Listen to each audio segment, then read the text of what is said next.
They play the game, we take the hits. Welcome to a world where we are nothing but pawns in their game.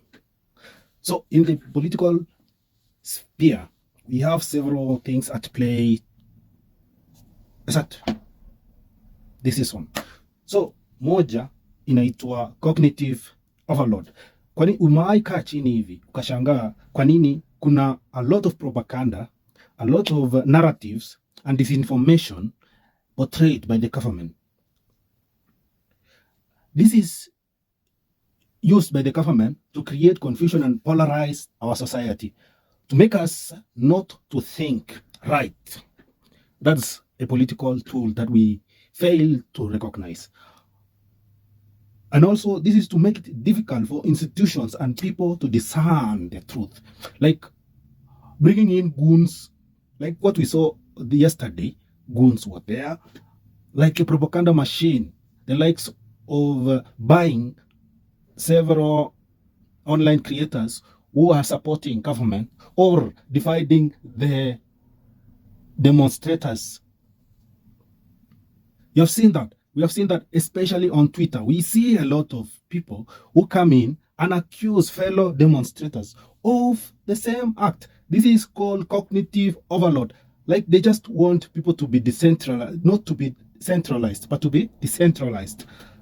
Like just divide and rule, but in a more deeper way. So this is meant to make institutions like the world, these world organizations which are in charge of following up, like the ICC, such institutions will not be able to follow up and see nini kweli inaendelea kwa hii nchi. It will be very difficult, like killing two people within a span of a week and bringing in a lot of goons. Those were like over 100 goons in just a single town, and bringing in also politicians who give in a variety of information that is shocking. Another one is so tribal. We saw one MCA in Nairobi, I think it's coming from Makadara. We saw that was a political maneuver.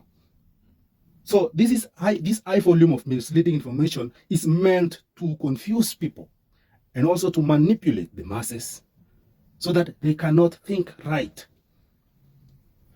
This is meant to sow distrust and cause division. I said this before. So that people are divided. They are not centralized. They don't have one mind. That's a political tool. It's called cognitive overload. Then we have another one, which is similar to cognitive overload, but this one is called subversion.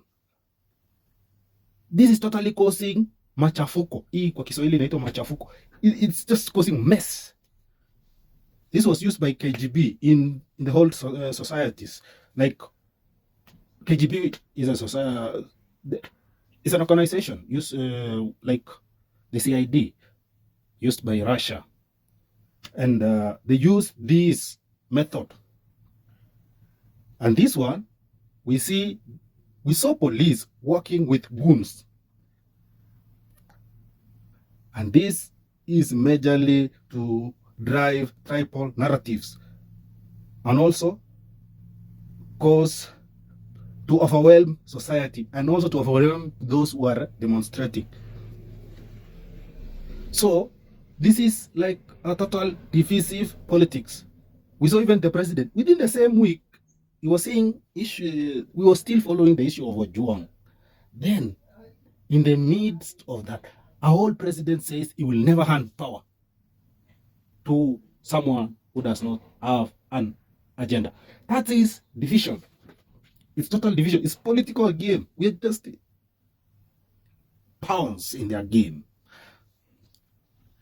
So actually, this one also involves the reject of Gachagua ideas and so on and forth. We saw that every now and then, and to drive the tribal narrative, which we know the politicians who are benefiting are those in government. In government, this always serves to benefit those in power. So we have another one, It's called cognitive overload. In this one serves to benefit the actors, the kinds of William Ruto and the rest. But in this one, it's filling the masses with a lot of corruption scandals, like what we saw, a lot of cases. We saw a lot of corruption scandals going on and on, governors being called in. Like, that's what happened within a very short time. We saw that. We saw some arrests in a short span. So, actually, this one involves a mixture of ethnic tensions and corruption scandals fused together, so that the people and the institutions cannot address everything effectively. We saw that, and we know IPOA, even now, the first case is not even solved. The anti-corruption is there, not even one case prosecuted. Like, seriously, we're just in their game. Political masters are running this game. They are the actors in this thing. And the last is called polycrisis. This one is majorly seen in when the fusion of economic, political, and environmental affairs fuse together to form a multiple crisis. And the target is to introduce a lot of conflicting agendas and ideas. This is to weaken government and deal with ideas effectively. But this one is majorly used in Sudan by the big boys, like the USA, French, and the others. Like, this one is in a big way. So this one, where the big boys take advantage of a very big conflict or a big famine in a region and take over and destabilize the government, like, majorly. So we are in their game. Please subscribe to my channel on YouTube. It's on my bio for you to get more on this. Let's learn something today, man.